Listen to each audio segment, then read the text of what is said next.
here to discuss modernizing Slovenia's new cannabis policies, the Chief Compliance Officer of the Talman Group, and one of my favorite people in this country. Let's hear it for Gašper Friškovec.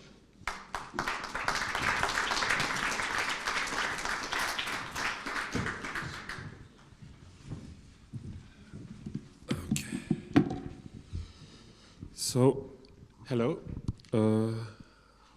How does it work? Okay, yeah. So I thought we start with a beautiful picture of our Lake Bled, because today you're sadly robbed of this beautiful view because of the weather. So I would invite everybody to come back once it's really nice and you'll be able to enjoy it like that. So the issue of cannabis has long been debated in our country, but now finally with new legislation on the horizon, we're finally taking concrete steps to make medical cannabis more accessible, safer, and regulated for those who need it. As we heard this morning from our Secretary of State, we stand at a pivotal moment in our history. The main objectives for our new legislations are clear. So to make access for patients, to protect the youth, and to regulate for those in need. So at present, recreational cannabis in Slovenia is illegal, and that also goes for hemp. That's something that a lot of people don't know, but if you don't have a license from our Ministry of Agriculture, growing hemp is illegal and is a criminal offense. So regardless of the level of THC. With medical cannabis, the situation is a bit different, because medical cannabis is, although it's legal by law, it doesn't really work in practice. Patients cannot access it, and basically due to restrictions in practice that stem down to the position of our Agency for Medicinal Products and their interpretation of the decree on illicit drugs. Their position is, as we heard today, that cannabis can only be prescribed in accordance with guidelines. The issue we have in Slovenia is that we don't have those guidelines except for terminally ill patients, and I know that Professor Neubauer and his colleagues are now preparing guidelines for pediatric patients. And this is the problem, or this is the barrier why doctors cannot prescribe cannabis for other medical conditions. Meanwhile, in other countries like UK, Switzerland, Canada, and so on, they have specific guidelines for a big variety of conditions, as Dravet syndrome, fibromyalgia, insomnia, and so on and so on. And in Germany, which we heard is the biggest medical market in the EU, the things are even more pragmatic. They don't have specific guidelines at all, but their Ministry of Health just posted a link to the Canadian guidelines or the website, and placing the trust in their medical community that they can take the right decision based on the knowledge that they have. And I think this is something that we could also follow. And this brings us to the historic moment that we already heard something about today. In Slovenia, on the 9th of June 2024, we held 2 referendums on cannabis. As you can see, more than 700,000 participants went to this vote. This might not seem a lot to some of you, but you have to consider that we have 2 million inhabitants in Slovenia. So that was a huge number, and I would like to show you the results of those votes. This is for recreational cannabis, and as you can see, 51.57% of everyone who voted was for recreational cannabis. On the map, you can see the voting districts that were for and against. The dark blues are the ones that were against, and the light blues are where the majority was for. And now I would like to show you the more interesting one. This is the map for medical cannabis. And as you can see, every voting district in Slovenia was in favor. In fact, more than 60% in every voting district. And this is something that is unprecedented in Slovenia, or let me say it's unprecedented since the vote in 1990 when we voted on our independence. We have never been so united on a question, and I'm really glad about it. So I think that with this mandate, Slovenia should change its legislation, and I think we should follow the German model. What this means is first taking cannabis off the narcotics list. This is important because it's gonna easing the burden on our judicial system. There's not going to be any more criminal procedures for small possession, and it's going to make prescribing cannabis much easier, medical cannabis, because the doctors will no longer be prescribing a narcotic. So it's not going to be any prescriptions in two forms and so on, and it's going to make it easier for them. And we should also empower our doctors by allowing them to apply their expertise and to provide patients with the care they need. We shouldn't bother them with guidelines, but rather relate on their knowledge that they have. But at the same time, we should remain a strong commitment to protecting our youth and dismantling the black market that sadly still exists in Slovenia. And I think that this new chapter in Slovenia's cannabis policy is not or should not just be about legislation. It's about modernizing our approach to medicine, patient care, and public health. It's about placing trust in our medical community and ensuring that those who need cannabis can actually get it. It should also be about taking control of an industry or a sector that sadly, in the absence of good regulation, threatens the well-being of our youth and of our public health. So I really hope that as we move forward now, I hope we can embrace this change as a nation united, just as we did in 1990 when we were voting on our independence. I am sure that we can create a future where cannabis policies serve the people, where patients receive the care they need, and where our laws reflect both the modern medical science and the will of the Slovenian people. So, thank you.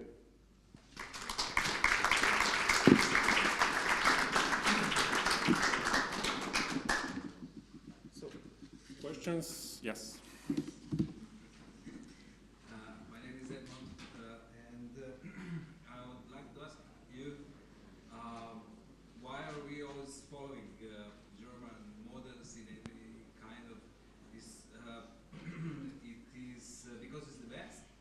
Because outside, I was asking Mr. Nierman if he thinks it's German model is the best. He says no, absolutely. It's the start. So I asked him, okay, what's next? We have to make it better. Mr. Voboril also, hi. I asked him before what is the best model he thinks, because he has a lot of experiences. He says it's the Canadian model. So I'm asking you, is this choosing of this German model just the final, or it's just, let's say, a question, thinking about this, we'll choose the best model, maybe how this decision will be taken? Yeah. Thank you. My timing is perfect.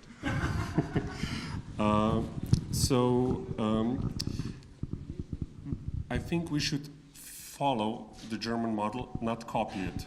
So take the things that are good, and also, as we heard today and a lot of other occasions, not take the things that are not so good or try to make them better. Yes, the Canadian model would be one possibility to go, but we have to realize that Canada is not an EU country. So they're not bound by the EU regulation, which is stricter to the conventions of the United Nations. So following the Canadian model for Slovenia would be quite problematic. So that's why we're trying to follow the German model. And also, to be honest, it's a pragmatic thing to do, because Slovenia, as you heard, we have 2 million inhabitants, so we are a small country. And I don't think we should be the one poking the EU Commission with something more than Germany did. From a strictly political point of view, because as you probably know, Germany was thinking about getting this selling of cannabis in this specialized store and so on, and they got a more or less clear answer: don't do it. That's why they changed their legislation, I mean the draft for the new legislation. And if the EU Commission said no to Germany, I'm pretty sure they're not going to say yes to Slovenia. It's a fact. So that's why I think we should follow the German model, but as I said, not copy it. So, my question is, do our model will choose the European Union or will choose the Slovenian government? It's good. Everybody hear me. No, No. I can't hear you. Can you hear me? The translators need to hear you. They're in a Oh, sorry. So it's the European Union deciding what's the best model, or are we deciding? Will we decide what's the best model for us? Because if you ask, let's say, Hungary, they will say, fuck European Union, we will decide as for ourselves. So asking what we will do. Yeah, I mean, as I said, it's a nice idea, but I think because of the current position of many, like the United Nations and everything, as I said, I think we shouldn't poke too much right now, especially as a smaller country. There will be chance later on to amend the legislation. You can always do that, but I think from a political perspective, it's wise to follow or do what Germany did and not go further. That's just my position. We have a question over here. Yeah, hiya.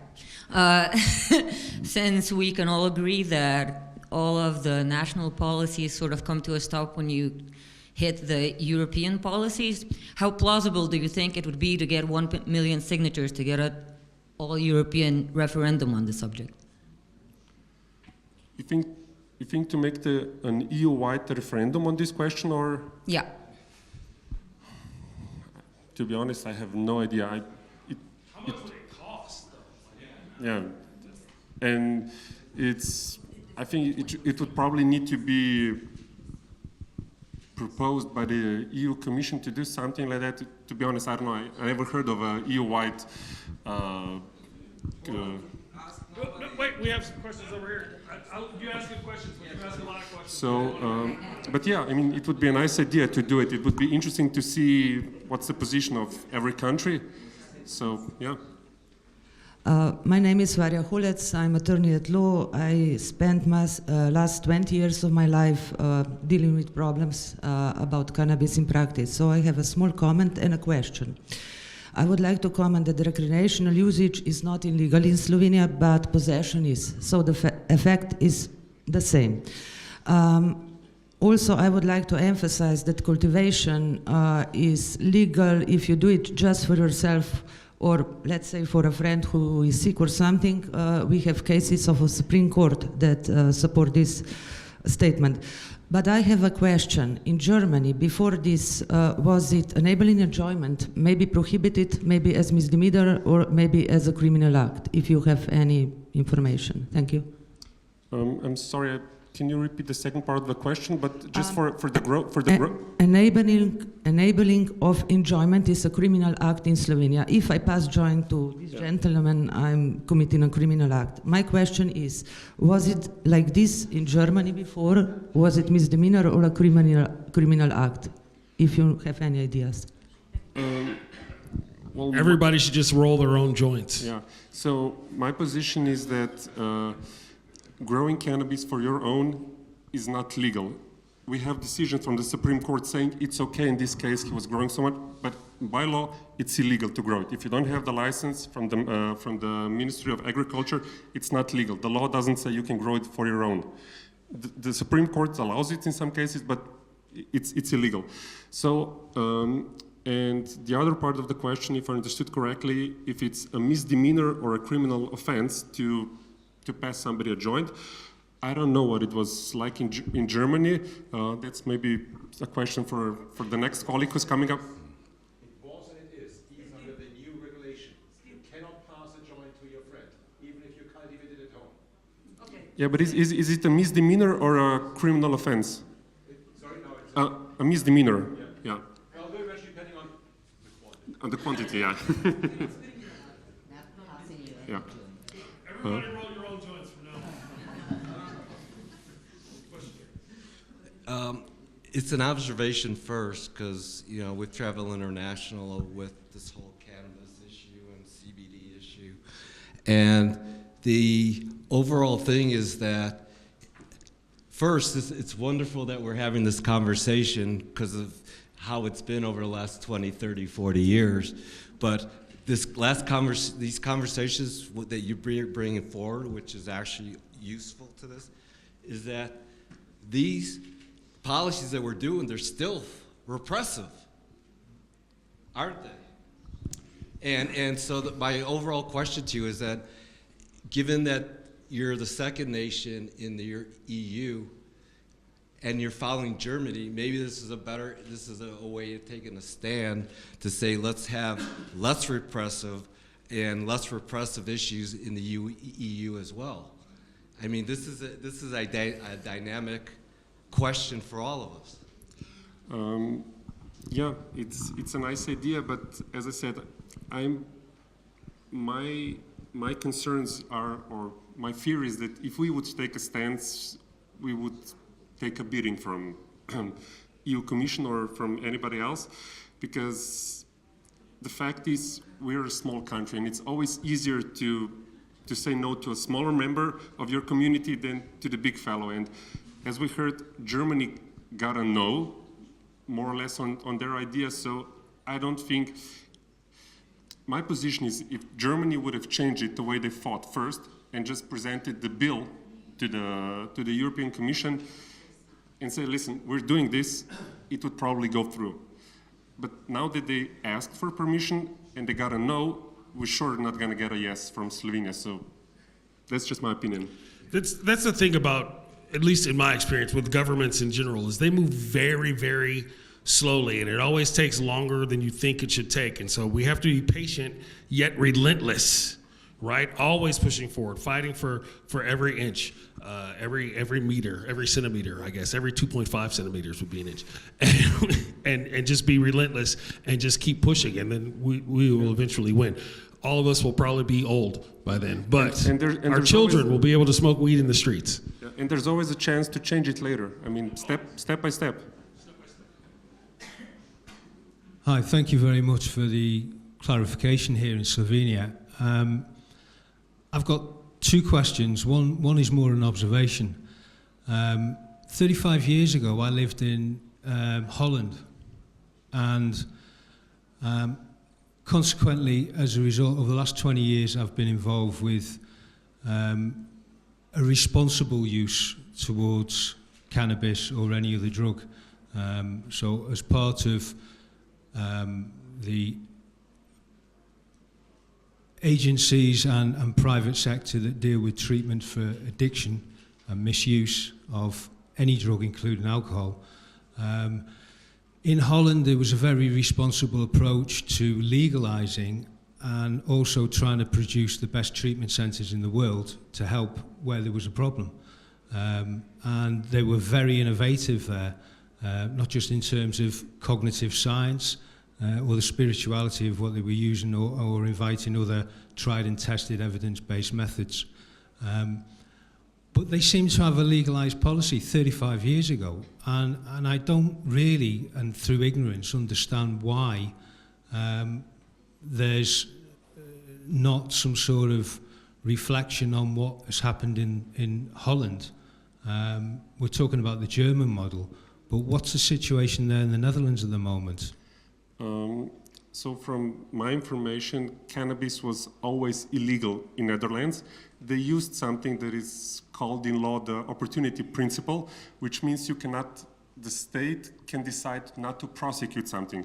If you look at the bill 10, 15 years ago, cannabis was illegal. Even though they had coffee shops and everything, but cannabis was illegal, they just didn't prosecute it. Now, if I'm not mistaken, they're starting these pilot projects now, which is funny in a way to try to figure out how it would affect the people if you would allow them to buy cannabis. But yes, but it was never legal in Netherlands, so they didn't legalize it. They just decided as a state or as a nation not to prosecute it. So that's a big difference in law. Thank you for clarifying that. And just lastly, on the other point, what is your policy towards the responsible legalization of cannabis? You mean my personal or? Both personal or governmental. Well, I'm not a member of the government, so just I hope that, so I cannot speak on behalf of the government. But I think that it's clear that the current model is not working, and I'm just not just talking about Slovenia, but globally. Prohibition is obviously not working, and we had experience with the prohibition of alcohol in the United States. We saw how that went.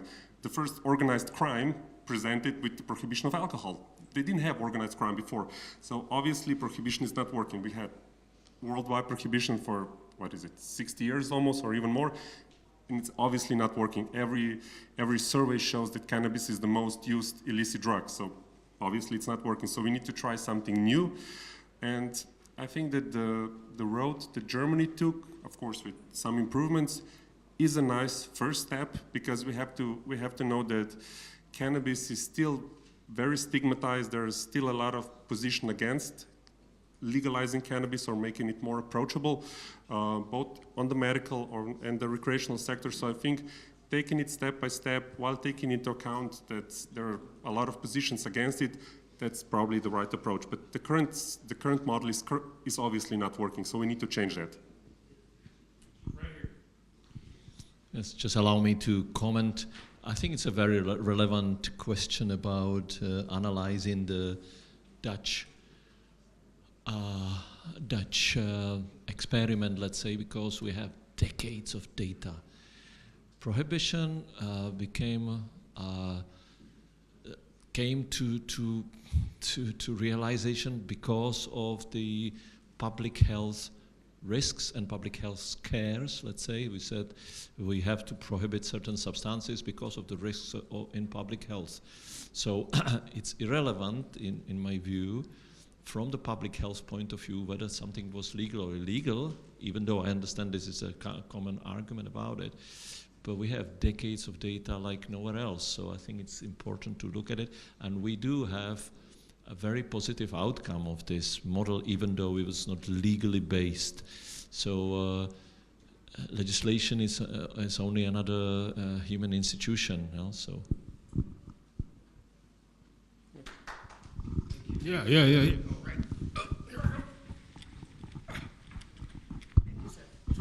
A short question. Did you happen to check the legislation in France as another big European country?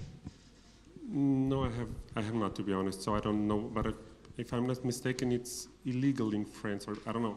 To be honest, I don't know, I haven't checked it. They might be powerful in changing legislation in Europe, like Germany.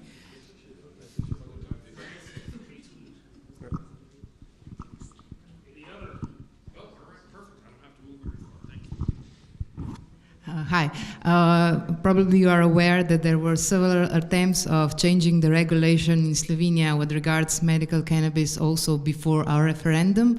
And how do you comment them? And would you take something from them to combine it with the German model, or did you find them completely useless? Thank you. No, as I said, I think that the regulation of medical cannabis right now in Slovenia is actually not bad.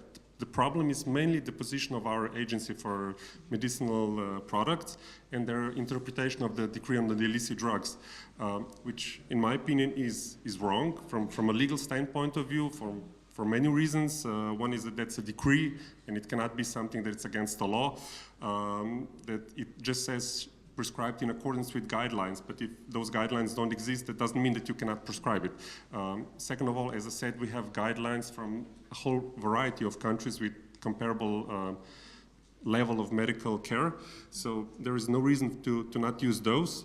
And I think the current legislation on medical is not as bad, so it doesn't need that much change, it just probably needs clarification and maybe some explanation on for what conditions it can be prescribed, or just to make it clear, because currently it's a bit of a mess. And who do you think would be the best one to get the information to doctors, what can be prescribed and what not, and how, and the dosaging and everything? Who is that one that could do that? I mean, we already have quite some doctors in Slovenia who have excellent expert knowledge on that questions.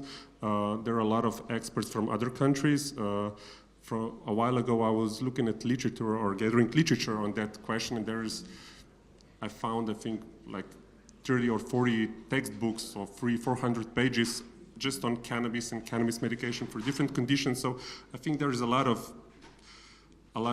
knowledge out there. So the doctors, it's like with any other thing, they will have to learn it.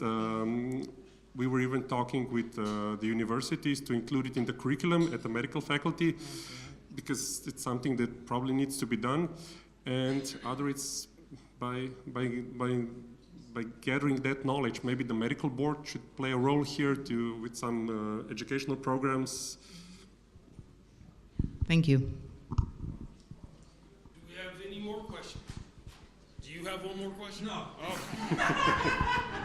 Just checking. Is there anything else you'd like to say, sir? No, thank you. All right, let's hear it again.